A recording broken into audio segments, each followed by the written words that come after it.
So welcome everyone. This is Carrie Cassidy and Richard Allen Miller, a Black Project physicist or former Black Project physicist. And we're going to be talking about, well, Richard, you call it yogatronics and electromagic, yeah, right. Psychotronics and yogatronics and electromagic, yeah. Electromagic and yogatronics are two book titles of the 3-book series that I wrote on the work I did with military on video feedback systems. Oh, there you are. Look at you. In your kitchen or behind you. Yeah. Okay, so anyway, we have Richard Allen Miller, and we have people running around the background there. But anyway, so I'm going to make sure you're on the screen. Okay, there we go. Now, I just want to say that I'm going to read your bio. Oh yeah, well, here. People know who I am pretty much anymore. So author and researcher, Dr. Richard Allen Miller reveals a depth of knowledge and experience in alternative agriculture, physics, and metaphysics. Miller began working in the secret world of Navy Intel, SEAL Corp, and then MRU in the late 60s, and now has amazing experiences and conclusions to share. His writings reveal a depth of knowledge and experience in 3 major fields: alternative agriculture, physics, and metaphysics. Before many leading edge concepts became trendy topics, Miller was and is in the international front lines of research, experimentation, and documentation. Today, Miller writes for Nexus Magazine. You still write for Nexus? I sure do. Duncan, I talked with them last week. Okay. The new issue just came out today. Oh, yeah? And does it have an article in it? Not mine, not this one. But, you know, every other issue or so. All right. And is a preferred guest on internet radio and television shows such as this one. And let's see, in the 21st century, Miller is is re-emerging at a critical time in humanity's evolution, where metaphysics and practical survival converge. And this is basically a bio from his own website. So welcome, Rick Miller, as I call you. And why don't you augment that bio a bit? And just kind of, I know we've done this a million times, so give the edited version, but you could give an updated version and also, you know, sort of tell people the craziness you've been going through since you really came public and I really broke you out in the whole world, right? Yeah, you called me the Magus because of my interest and background in magic. And tonight, that's what we're going to talk about, is some of the work I did for the military in a book that is soon to go to press called Spook Central.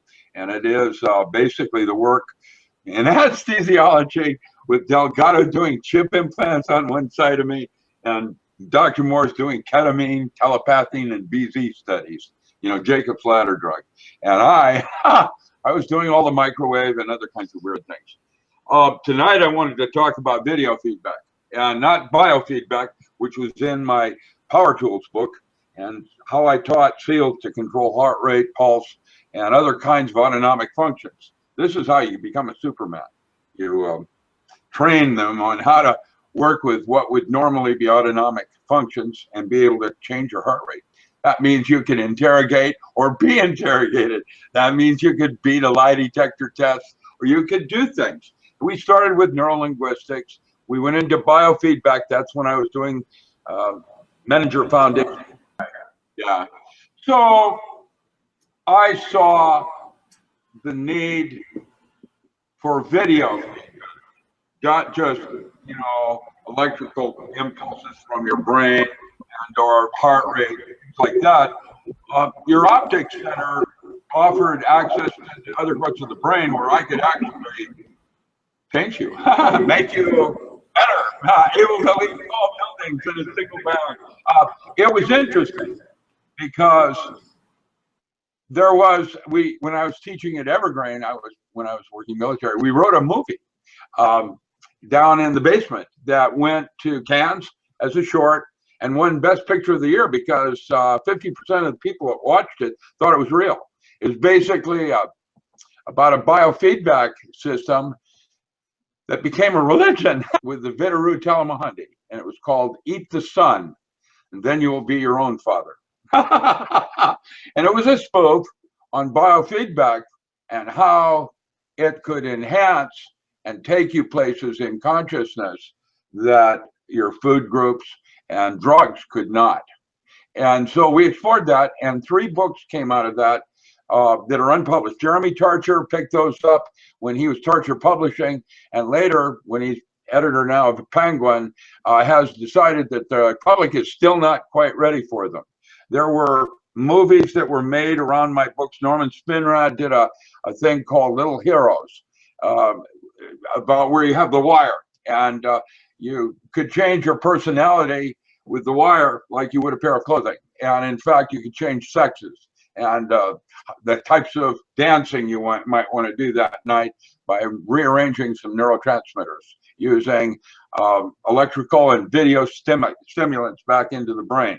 It was a temple of self-amplification, like shameless self-promotion. And we actually developed some principles where I had an emu. I had this big synthesizer thing I was working with. I have a picture of it I can give to you. And with me there, what I looked like back then. It's in some of my, things. But I could take random music and video shapes of colors, and within 10 seconds have 90% of the audience having to stand to go to the bathroom without even knowing what other people are doing. All of a sudden, everybody just, I could make them stand just by watching a screen. And that was stuff we could do back in the 70s. So, and I wrote 3 books on it. And so I'm going to talk a little bit about that tonight, if you'd like, and how some of that works.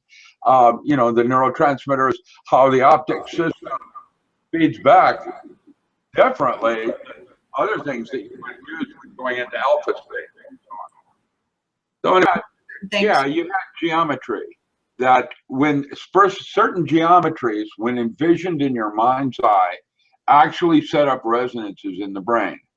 One of which was the diamond body. It's a face-centered cubic hexagonal closed pack structure. I sent you a paper that Iona and I wrote called the Dodecahedral Universe. This is an extension of the work we did with Buckminster Fuller. Originally, Buck found this idiot savant named Bob Marshall. Nobody could understand him, and so we were hired to come in and try to translate him, and that's a new book that's ready for press called the Marshall Papers.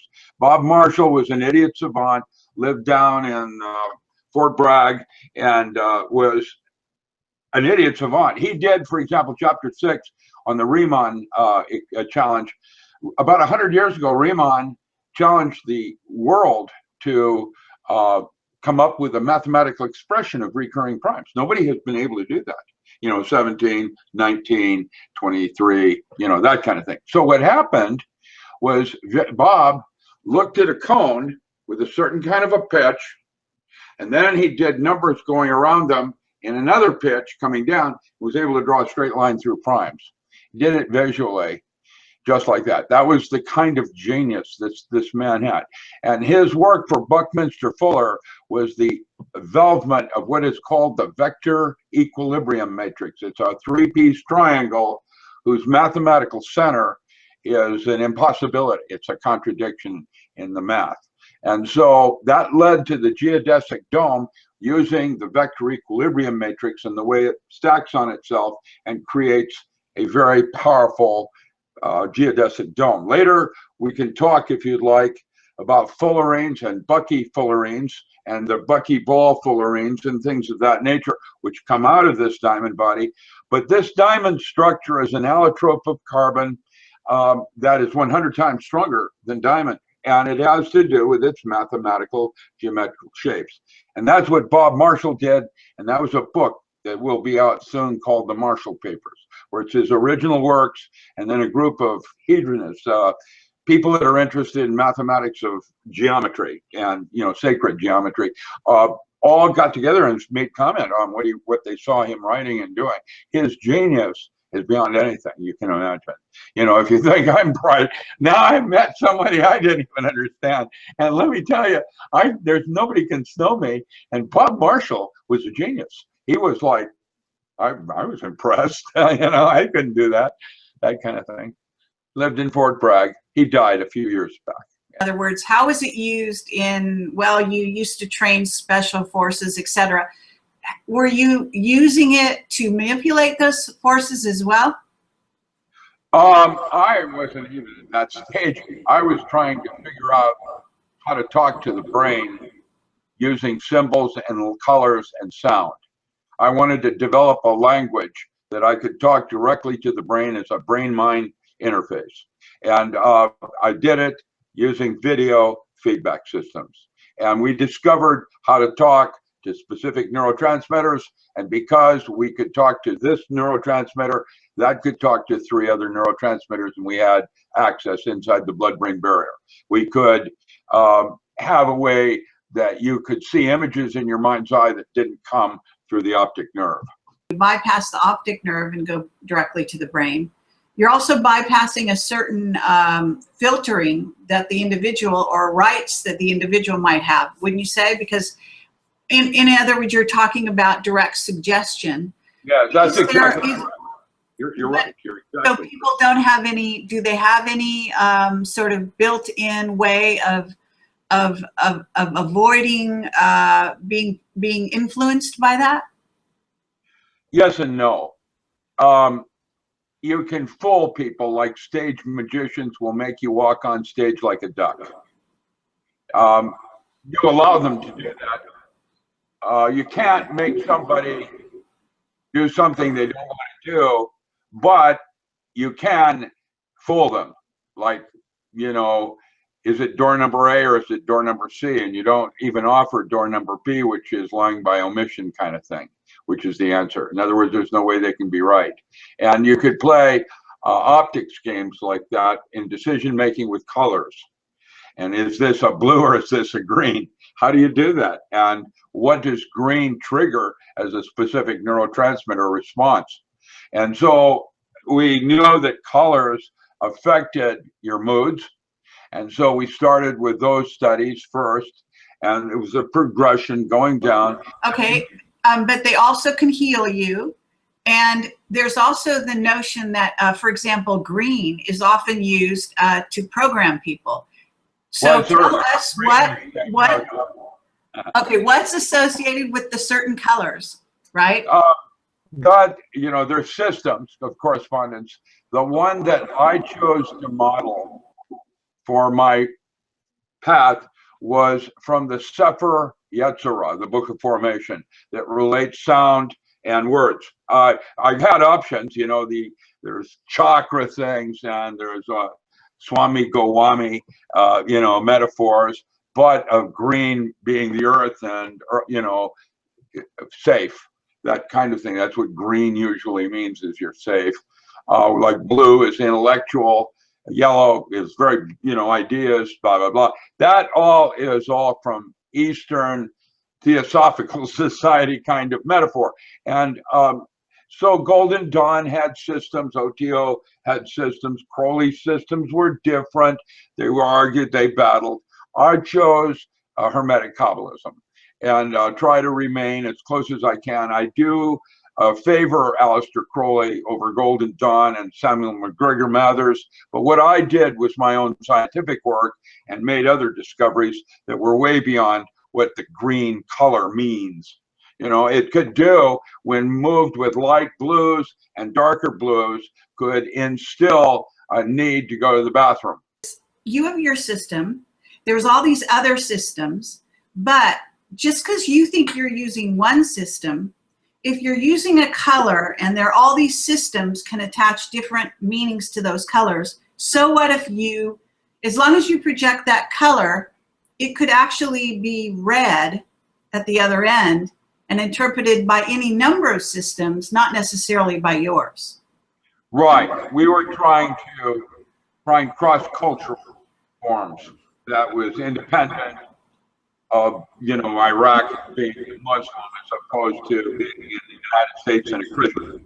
trying cross-cultural. And we made some discoveries, kind of cool things, in geometry. That the geometry was gated. When you looked at sacred geometry, it would gate in a manner that actually was a question or a statement to a group of neurotransmitters. We can make things happen that way, just by flashing a certain geometry with some colors. And guess what? Some of it looked like the tree of life. And so we got interested in looking at those systems that came from the old Bibles.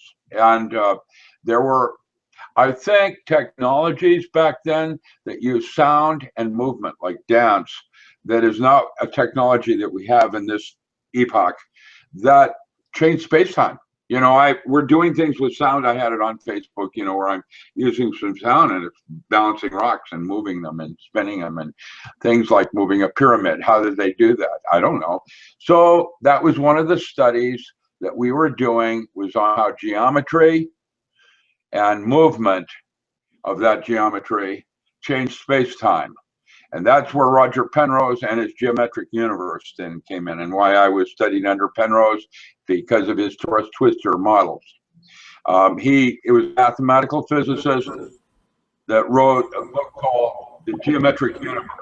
And his work is paralleled with Hawking's, who was white and black holes. They were quite different ways of looking at the universe, the white and black hole and the torus twistor space. And we discovered, using the torus twistor space, we could unlock specific neurotransmitters. We could talk directly to them using that metaphor. You know, the stuff I did is over 45 years old, and I know cloning emotions and synthetic telepathy. I know what that feels like.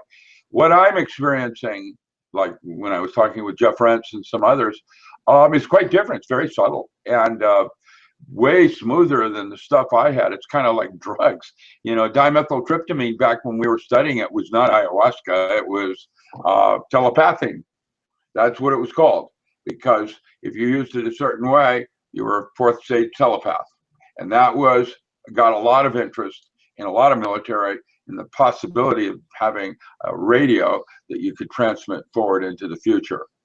And what we had to do is both steps, Sally, you know, proceeding with what the nature of time is in terms of information. That's why we use the holographic model over a quantum model, which measures space and time. Everything is in space-time, and we were discovering that there's a way you can access information points inside the brain that relate to the external world. That's the holographic model and resolution. And if you can do this with yourself, if you can envision in your mind's eye, most people can create dimethyltryptamine by the chill that goes up their body. Yep, you did it just by thinking it. It's simple to do. That's dimethyltryptamine being released in your system. That is what it is. And so you now have an identification that you can start generating in certain positions so that you can use that light beam, let's say, to hit on the pineal gland. That's one of the projects that we did, and will be in one of my workbooks for the power tools. The non-local mind is going to take the biofeedback that I talked about, brainwaves and stuff like that, and move it to a whole nother level of optics, where we have a visual system, which most people are visually centered.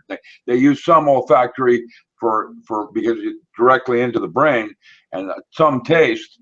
Most children start with taste and then go to optics, like we are right now. Mostly we're visual. That is, by the way, one of my gifts. I had eidetic imaging. I'm eidetic memory, which means I take pictures and like a little kid. If you take this things you were working on and you go into MK Ultra, which was happening. That was later. That was earlier. You know, MK Ultra was before. Okay, it was earlier, but it was going simultaneous because it never stopped. Okay, we've got Manchurian candidates out there. I mean, you know, get a grip. We've got false. Okay, wait. We've got false flags happening. You're aware of that, and you must be able to look at a false flag and see what they're using to basically, you know, say, look over here when something's happening over there, and colors they're using, and the whole 9 yards, auditory stimulus. Come on, you must be able to do that. Well, that's what we were studying back in the early 70s. My school teacher will go, you know, the first grader, look, children over here, it's Jade Elm. Oh, look, children over there, it's J2 software. Do you know that we now have software that can actually profile you so precisely, it's Minority Report. They know what you're going to do even before you do. Now, intent and purpose are subtly different, but not at our particular level of awareness. And so the video feedback moves you to another level where you can at least take semi-control of how you train your mind.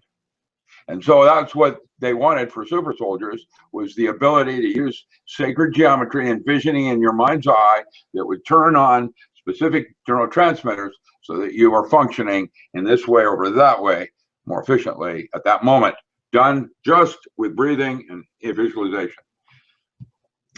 And you can do that just like you can. Okay, and you can manipulate a Manchurian candidate with using. Yes, you could. Yes, correct. Yes, absolutely. In fact, you can do that. All the kids coming in from Iraq, all jacked up on adrenaline, and you can get them into COPS where they shave their head and they start pumping iron, and the next thing you know, they're working on steroids, and then you can kid them with a little bit of scopolamine and watch how that handler works it. That's what's happening in America today. All the cops are jacked up on illegal drugs, not all of them, but a lot of them are weightlifting and taking steroids. And with steroids, you can manipulate them so simply with scopolamine or some other. What do you think the Colorado shooting, that Batman thing was? You know, that was the second handler, the kid. You could look at him; he was loaded on scopolamine, not Prozac.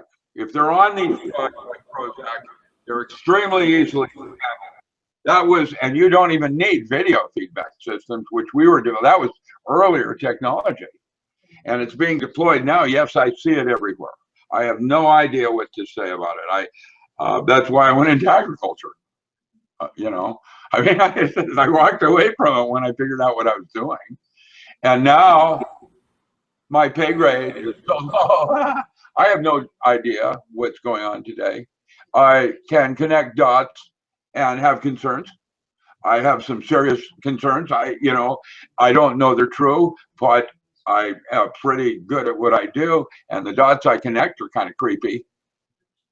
You know, we've been invaded by something, there's no question, and the 1% is not the 0.01%, and the 0.01% has been, I've just posted his statement, yeah, the very top end, and his concerns on what's going on. I don't know what it all means. And we're all here for the end game. And this is like probably an epoch, sixth one, that's ending. And the civilization's based around nuclear energy and electrical current. But I'm studying sound and, you know, movement, dance. It's, you know, like whirling dervish, other things like that. I think there's something in these technologies. Okay. Well, Rick, yeah, you must have some idea about what they're doing in CERN. I don't know if you have any contacts. Oh, I do.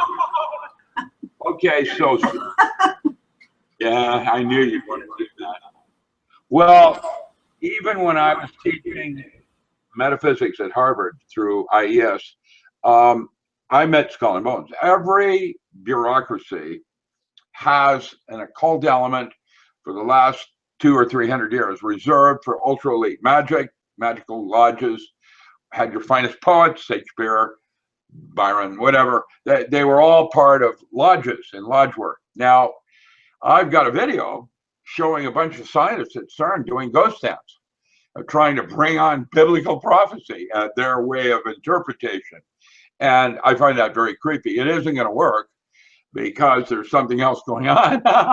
But CERN is trying to create a cingulate, which would be a gateway for Apollo. You know, Enlil, whatever name you want to, Kali, whatever. Absolutely.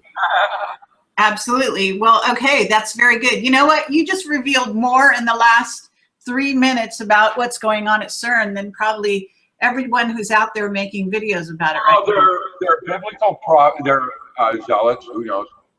A zealot, by the way, you have Minerval and zealot, and then minor adept, major adept, adeptus exemptus. You know, it goes up there. Yeah, zealot. Zealots are like voodoo. It works if you believe it, because the black box is your mind.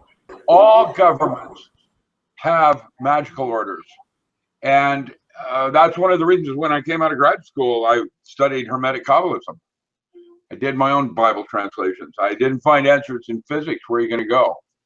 And so where I ended up was as a Hermetic Kabbalist. I'm not Judaist or Hebrew, but if you wanted to qualify me as a Quaker, that might be right. I've got friends that pray for me. I need a lot of prayer. But I know that I don't know what's going on. And when I see scientists doing ghost dance, I have to question the creepiness of security there. And it'd be like, there's a video that Matt Stein and some friends made called Black Star. And it's about the Santa Barbara takeover of the grid and how easy it would be to take over the grid.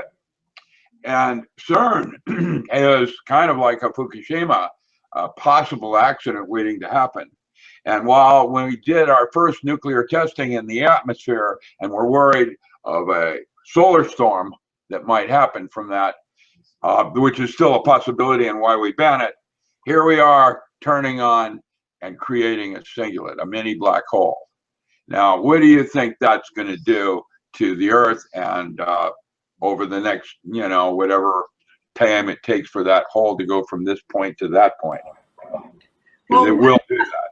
What about the notion of actually trying to create a pole shift so that they can basically shift the Earth out of a certain timeline?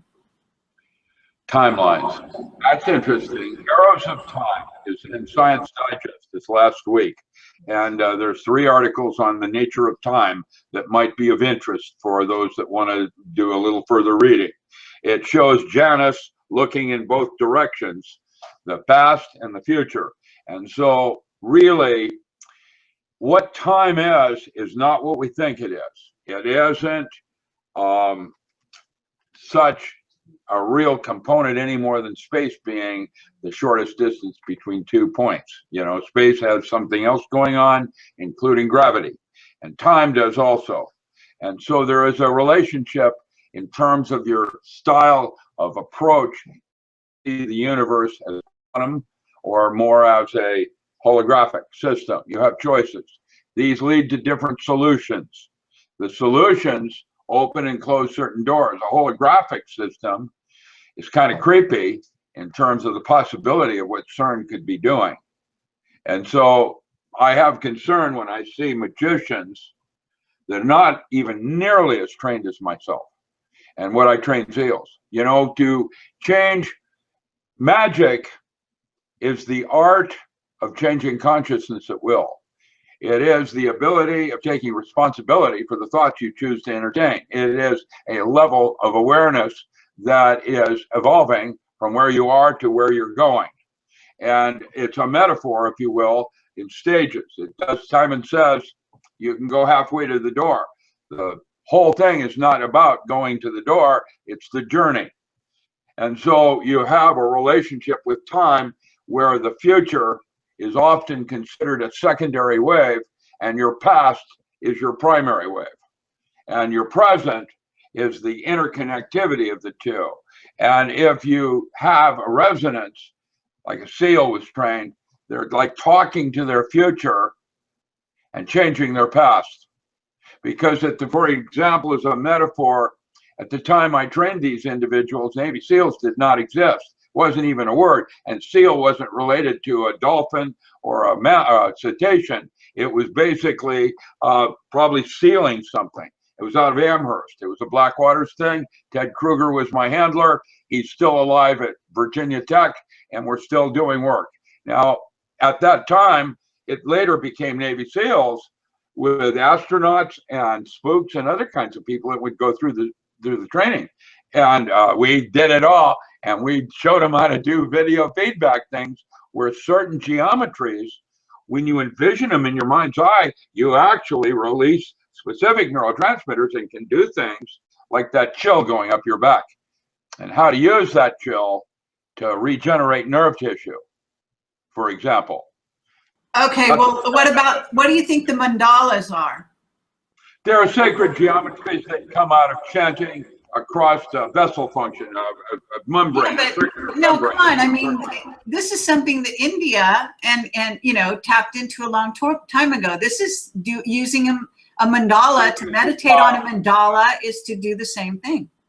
When you chant across water, if it's in a circular bowl, where it's not square and things like that, you can set up a resonant pattern that is called the Sri Yantra.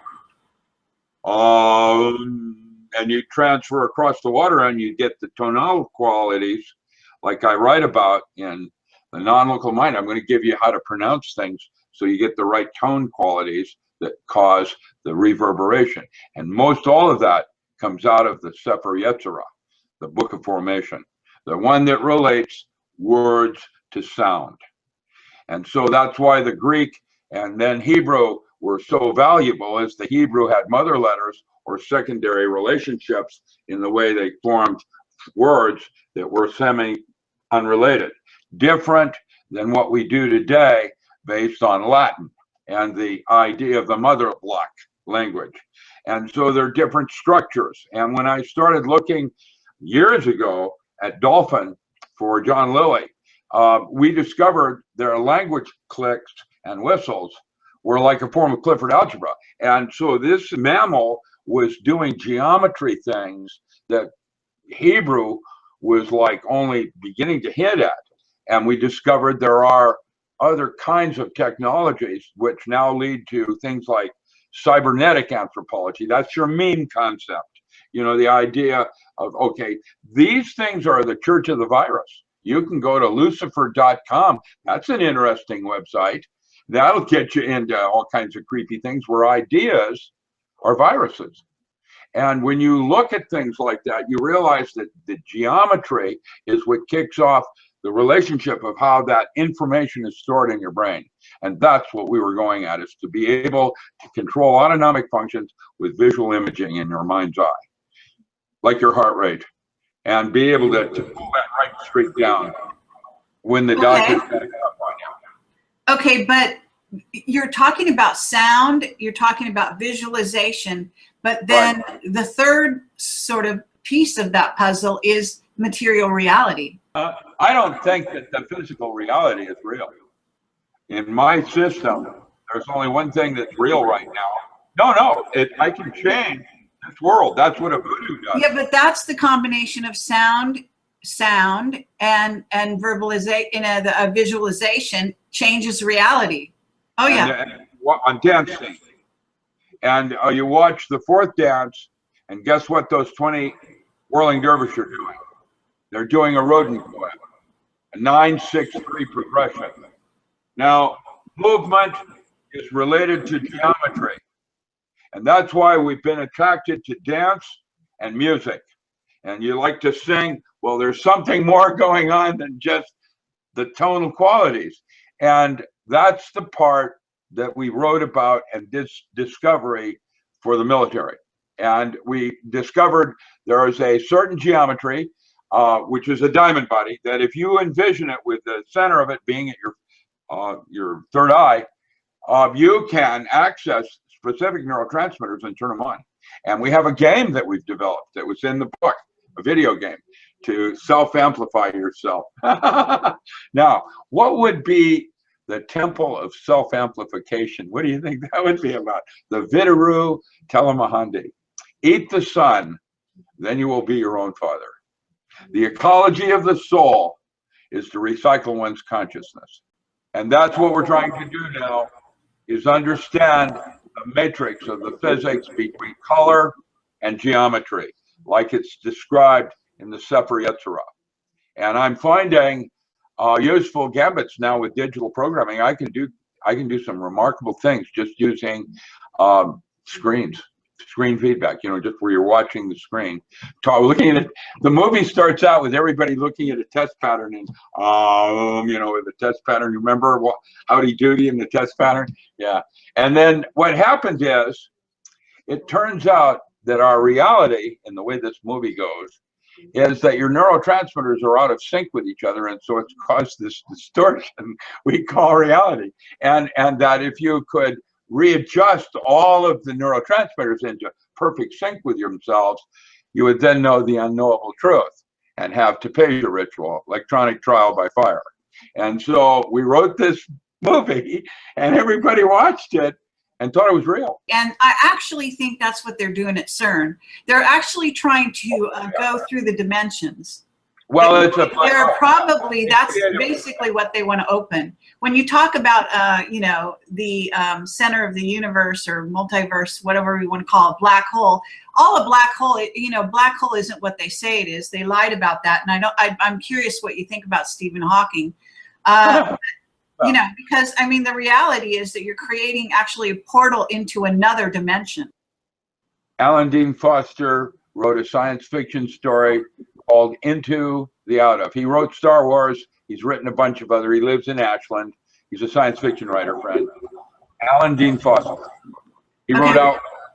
What about Stephen Hawking? You know, he says a lot of crazy. He says a lot of things that are absolutely untrue. Now, his concepts, he and Penrose actually co-authored a book together, where he did point, and then Penrose would do counterpoint. And it was interesting because Hawking's is a champion of the white and black holes. That means the center of each of our universes has some kind of into the out of. It's a cavitation process. And that is the work now being done at MIT under Mark Leclerc. The cavitation idea of a hollow earth and a double ganger, where the earth is turning inside out on itself and has a second place. That's Castaneda, you know, bilocation and some of that stuff. I don't know about Hawking in his current stuff, but when he and Penrose wrote these counterpoints, they came at the end of the book, came to the same conclusion, that a white and black hole does the same thing as a torus twistor space, where you have space turning in on itself in a curvature like a torus. We have that in our body as an analog. I wrote a paper called Cold Fusion Processes with Special Application to Adenosine Triphosphate. ATP is actually capable. It's like where you create yourself inside yourself. It's like if you look at the molecule, it's a little quark gluon plasma. Look, Fringe, the television show Fringe, was all about that. Was all about the parallel Earth, they call it, right? Yep. Okay, so you know they're releasing that information out there. You know. Interesting. Yeah, we probably would. She would. She probably could. She would. I mean, yeah, they go for it. That's for sure. So yeah. The question is in a certain sense, also, if you turn it a different way, you're also talking about generating a Merkaba. That is correct. The soul does, in fact, come out of Merkaba mysticism. Very good, Carrie.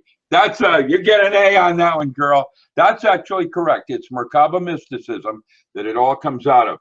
Now, the Merkaba and the Necker cube of space is a geometric thing that Penrose actually, you know, he doesn't use the holy books in that regard. He comes at it from a physics point of view. His math is exceptional. I like Roger Penrose a lot. I think that his model of the universe is useful to my holographic system.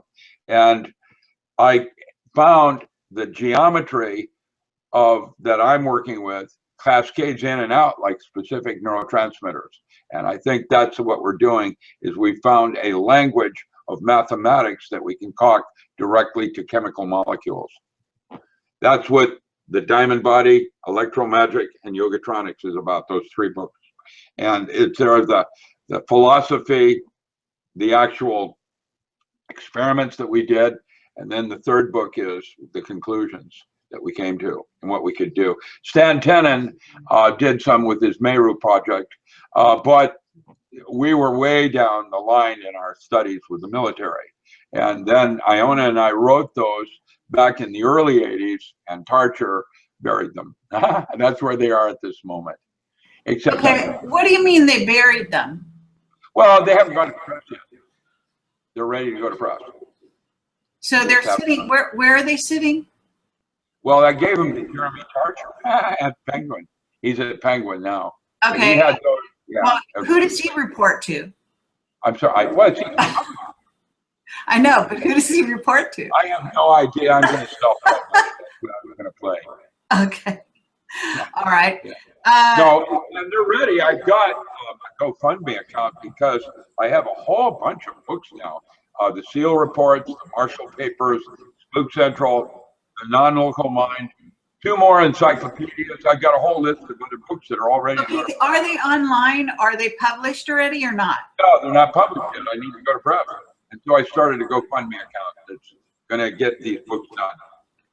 Oh, you did? Okay, Yeah. well, where is it? Why don't you give it to me and I'll put it on my website and get you going? Okay, good.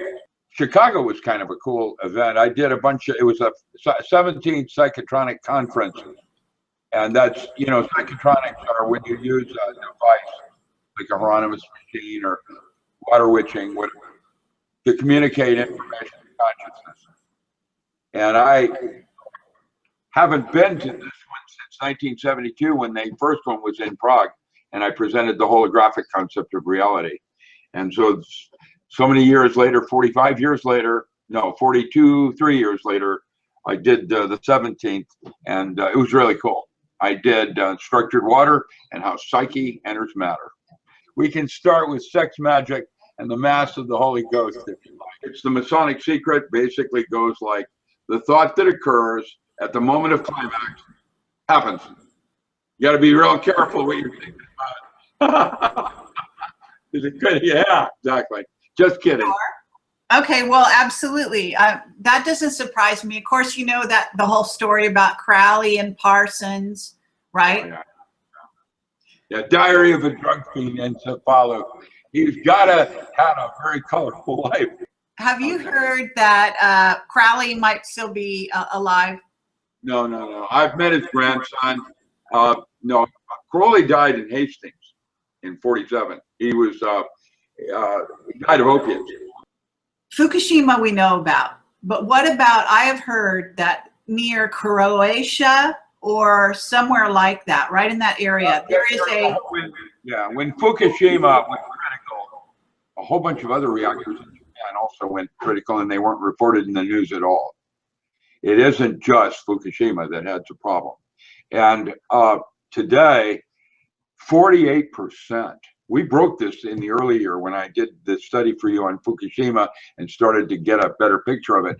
It is most likely a possible extinction event if we don't start paying attention. The aircraft today, I'm in touch with Lorian Murray, I can't pronounce her name. She's sending me direct information on the military aircraft that are fatiguing because of the atmosphere and what Fukushima has created.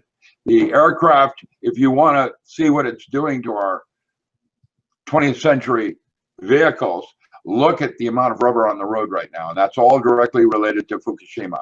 And when I was coming out of Chicago on my way to Denver, going down the runway, United Aircraft engine caught on fire and the plane had to be evacuated.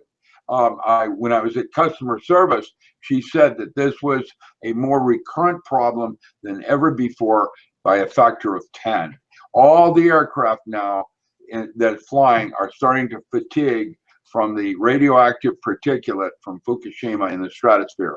And aircraft coming in from Asia into LAX are taken away because Hazmat and DEQ have high requirements now for what's washing off the aircraft. The aircraft itself is like being in a microwave oven, and a long flight from Australia back to LAX would be something like being in a microwave oven for 10 minutes. It's not healthy, and many people are getting sick because of it. And now the actual particulate is starting to fatigue the metal and some of the rubber gaskets and other things in the aircraft. And there have been deaths, especially in the military, and the military reports I've seen are creepy. And so it is now affecting other things besides just the riding an aircraft today is much, much more serious business than ever before, and that your rad radiation level is at least 100 times background. You fly from Asia to San Diego or LAX, you're going to get 100 times normal background. And background radiation in your part of the country right now is up a factor of 10 times higher than it was. At 1,000 times, I put a dosimetry badge on in a laboratory. So 100 times would be like being exposed to 9 X-rays. Boom, boom, boom, boom, boom, boom, boom. And that's how it is today. What I do know is that when they gave lethal doses of radiation to rats and then fed them fullerene waters, there was a 95% recovery, that it forms a nanotube carbon filament aggregate that will go in and isolate ionizing radiation and heavy metals better than anything. Now, with all of that said, in terms of fullerene water and buying fullerene buckyball water and all of that, let the buyer beware. I mean, there's lots of different ways of making it. Rustum Roy's work at Penn State is interesting, dealing with homeopathy and the way a small particulate can restructure the entire set of water. I met a biophysicist at this conference in Chicago that was from UC Berkeley. Her husband was German, and they had been working with Jerry Pollack for, I don't know, maybe 30 years. Jerry was my lead, by the way, 45 years ago. So, you know, I've known Jerry for 45 years.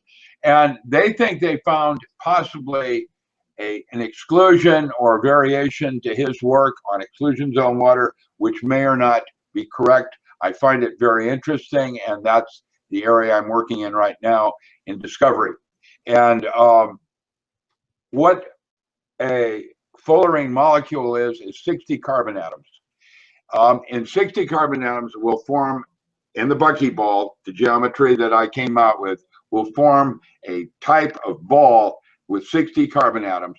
And the space between each one is 1.4 nanometers, just enough to take an H3O2 molecule and put it on the inside of that.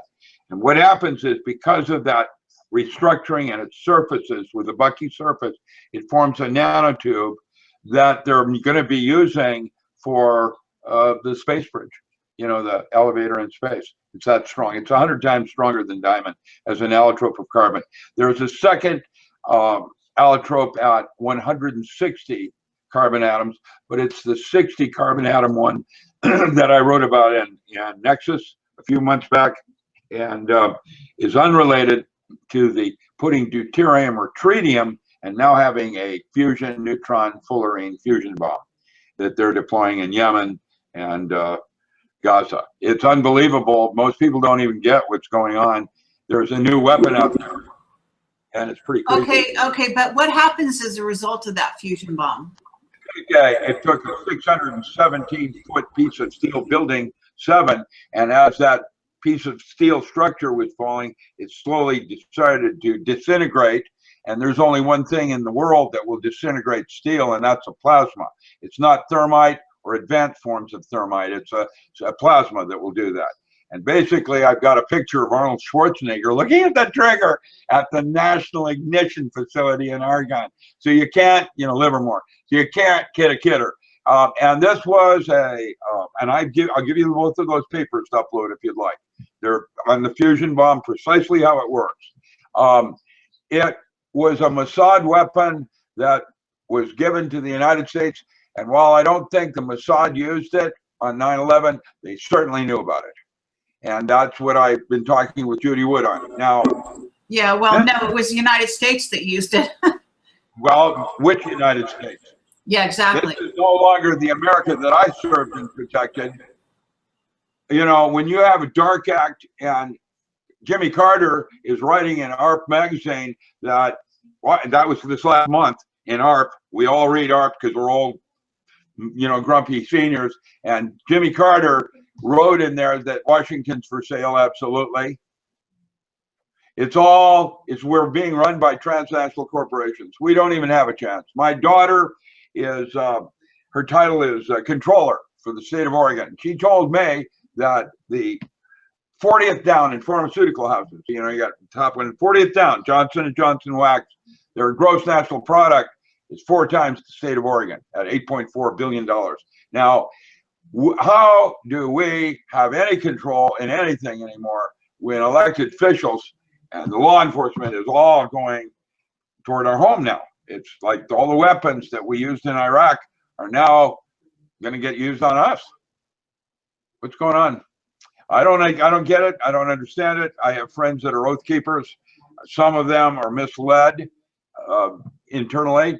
Some of it is a shame because they're honorable, and there's nothing honorable about police brutality. There's nothing honorable about that.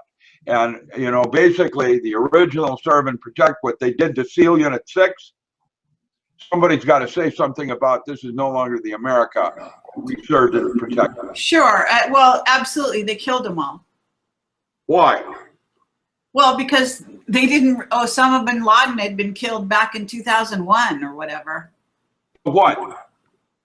So SEAL Team 6 never participated in killing Osama bin Laden. He was dead. He'd been dead for I don't know how many years since then. So why did they have to kill them?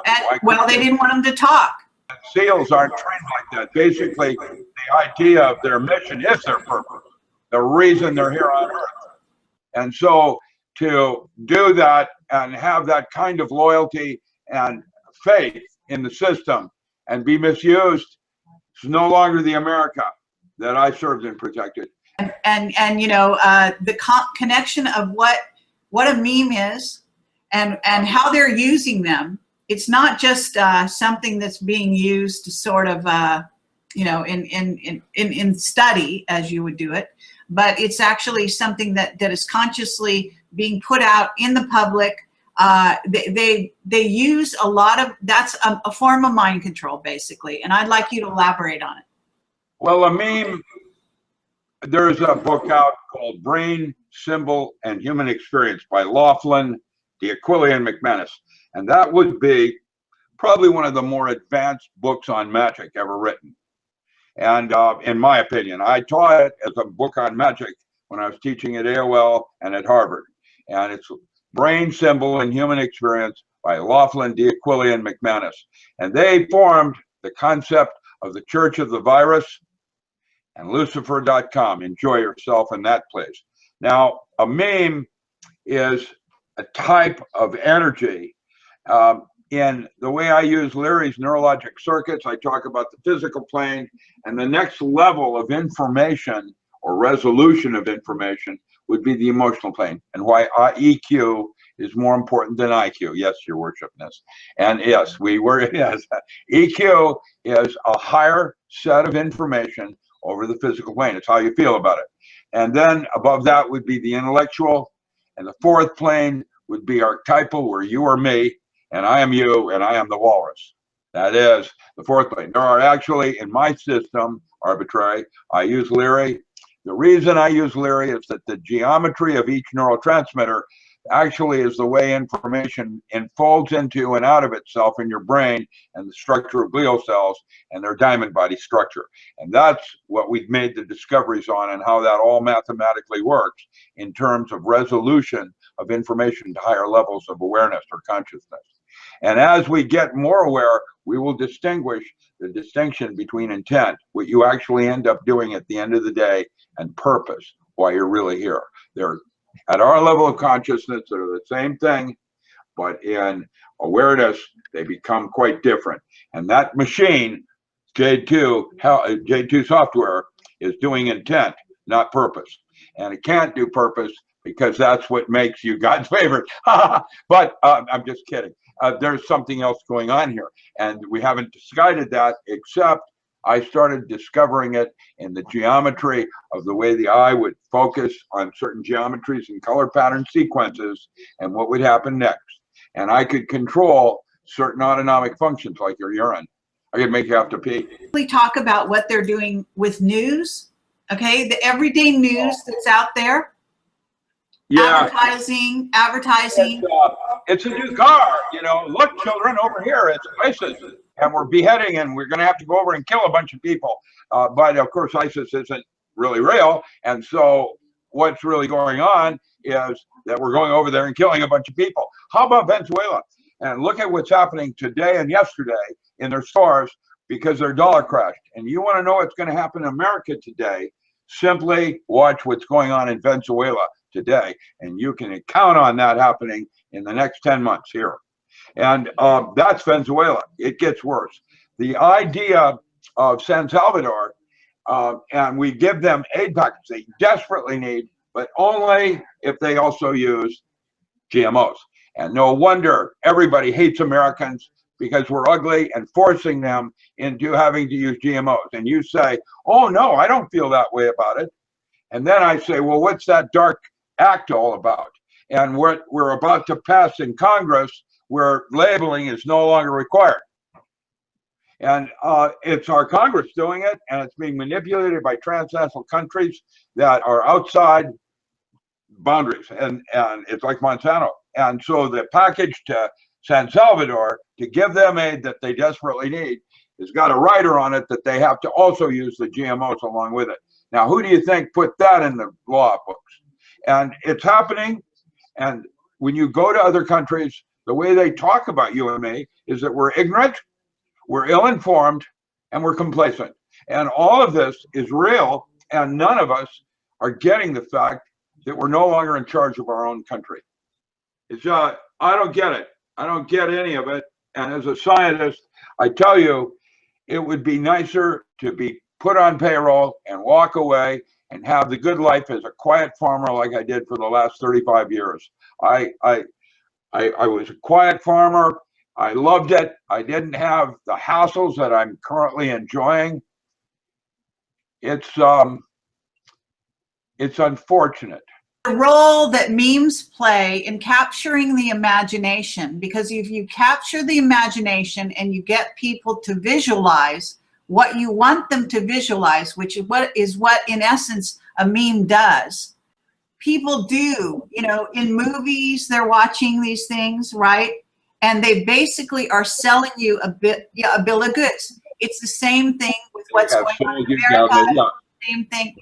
They basically they want you to think a certain way, and so they put it out there in a visual meme, right?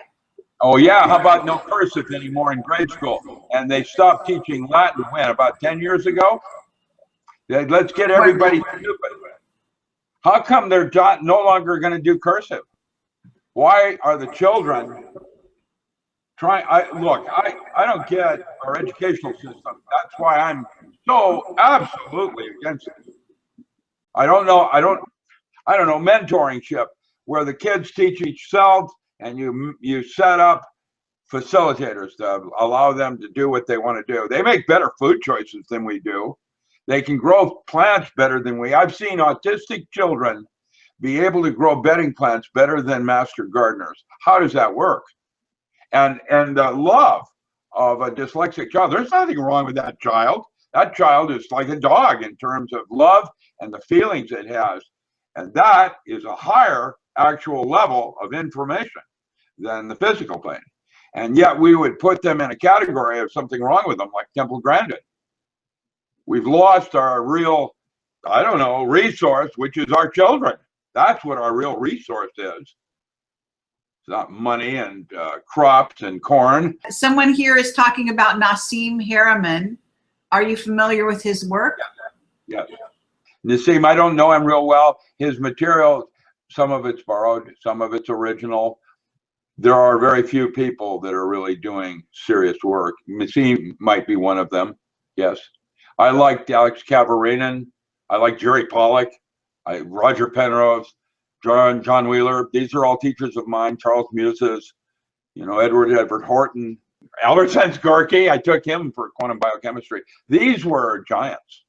Muses did hyperdimensional math and led to just the whole thing we call string theory now, but it all started with him. There's an interesting guy that was married, Masters in Houston, Ariel Masters, that was married to Jean, went out on his own and wrote a very important book called Sexual Psychopathologies of Witchcraft that I found very interesting. The Red Queen is actually Mahala, and she lives in Austin or San Antonio, Texas. And yes, she did things, but the found rock was by Gemma, who is a parapsychologist over in Brisbane.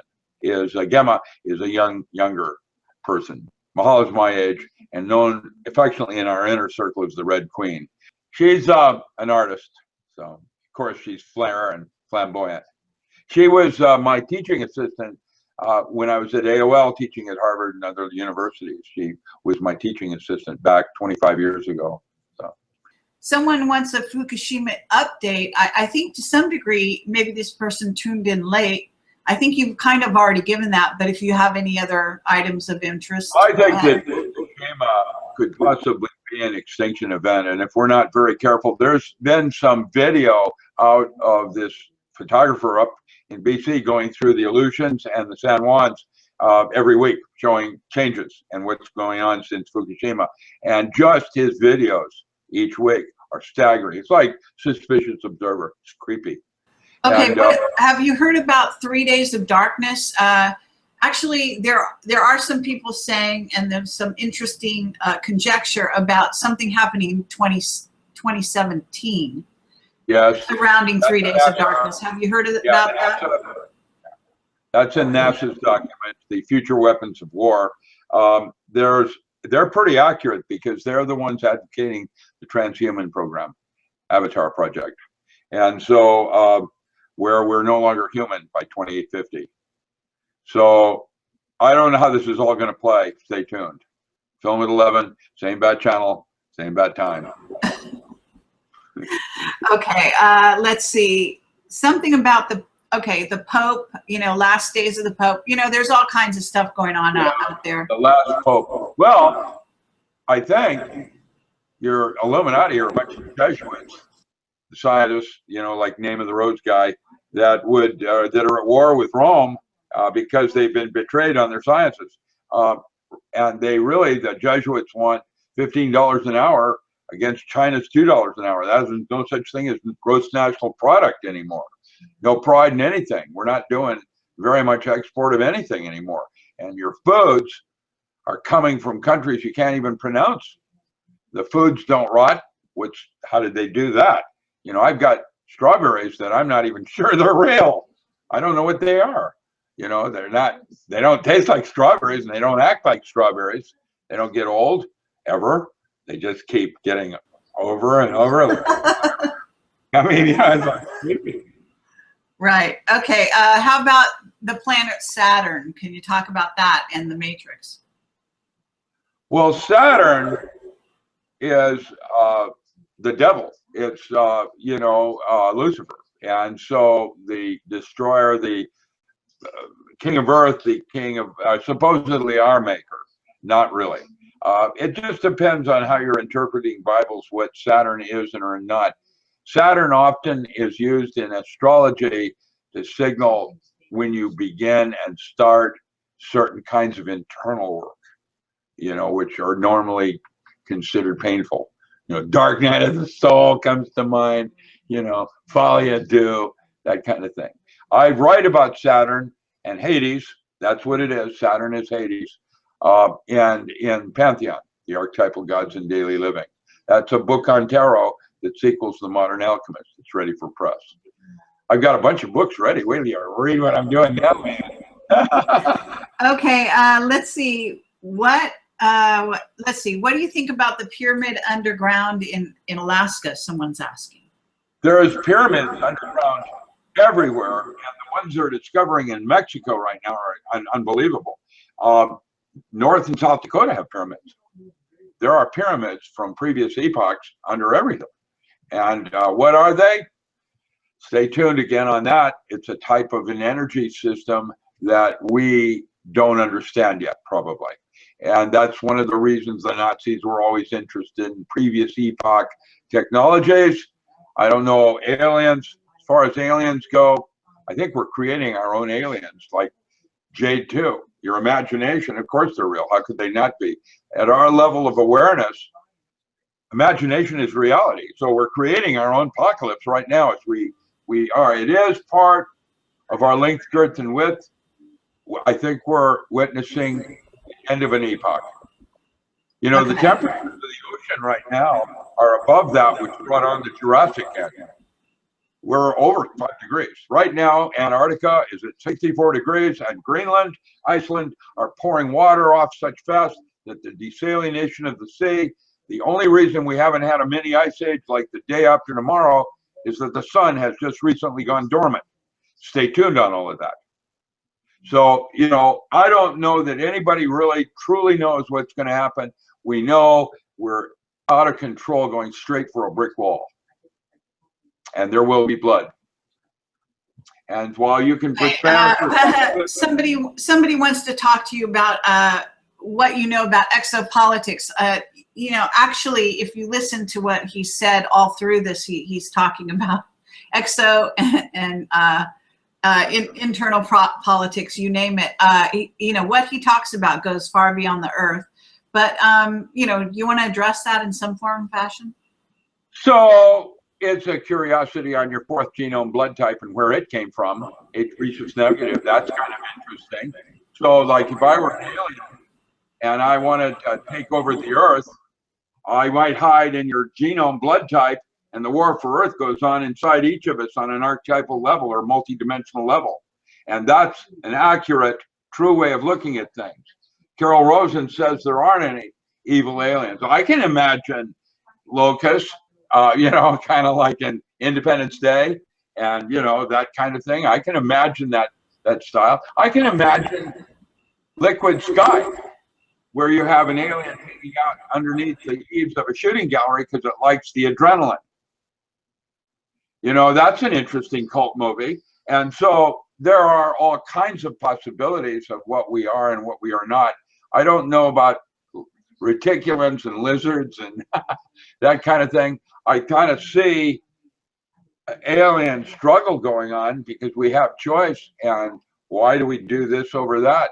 And making the indecision between intent and the purpose, why you're actually here. Basically, if you were to follow your joy, what you would be doing even if you weren't being paid, that's where your value to humanity lies. And that's where it flows, your joy. It's a higher form of bliss.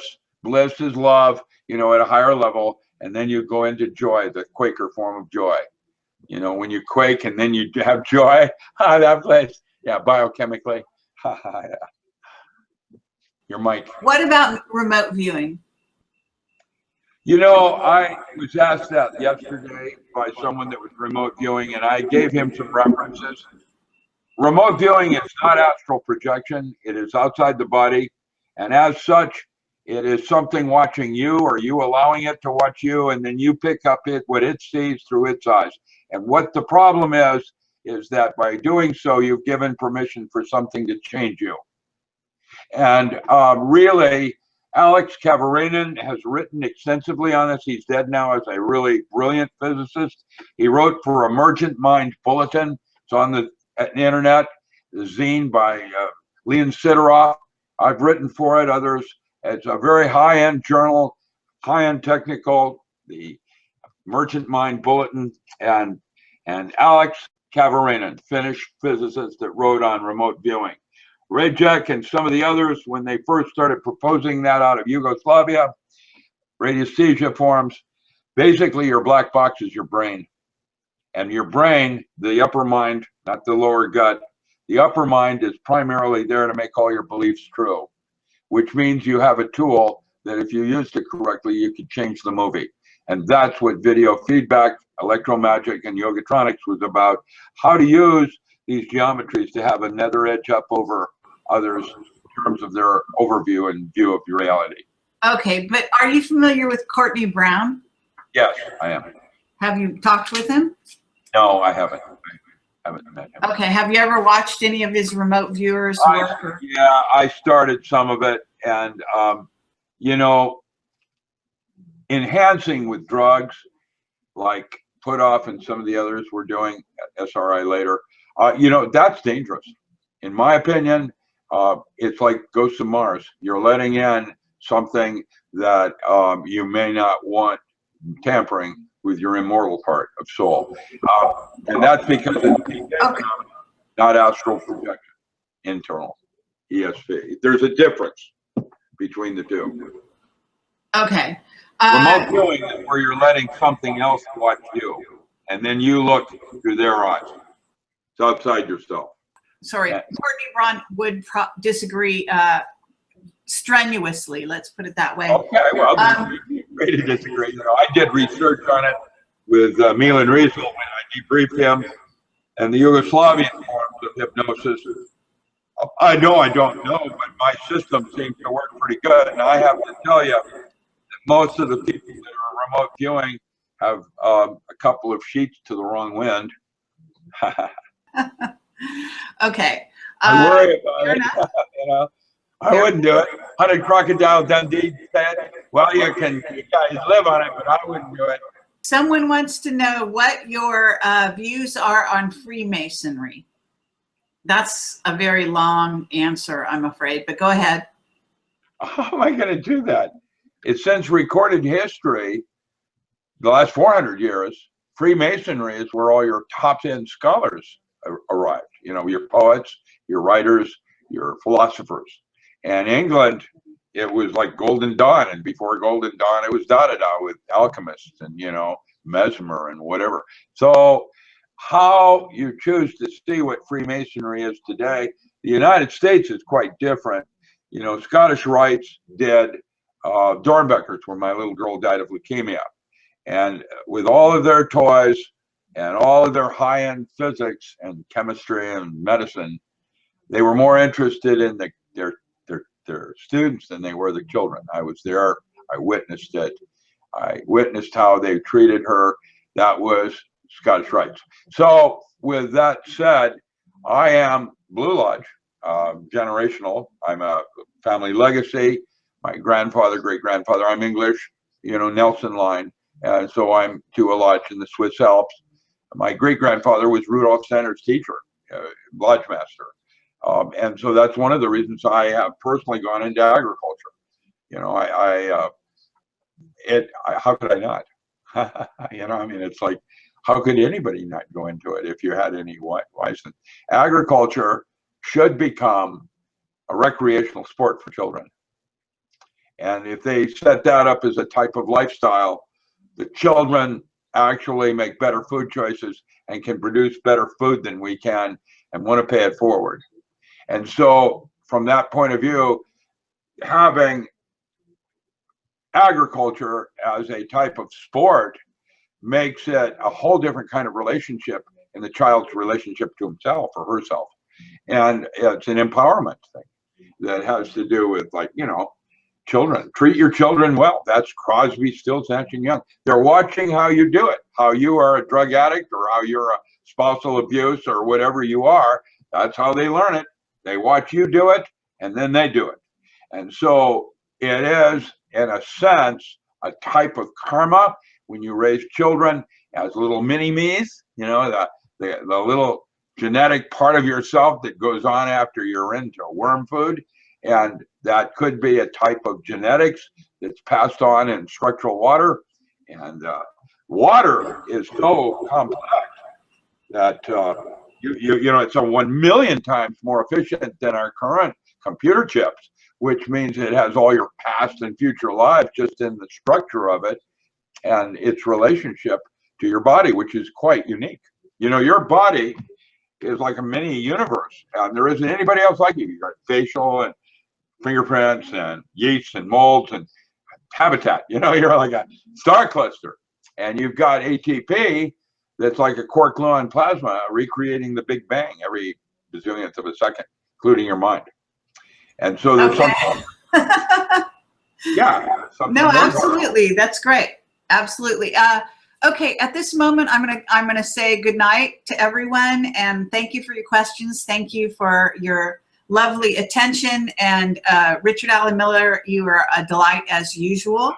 So I want to say thank you very much to you. My pleasure. Always.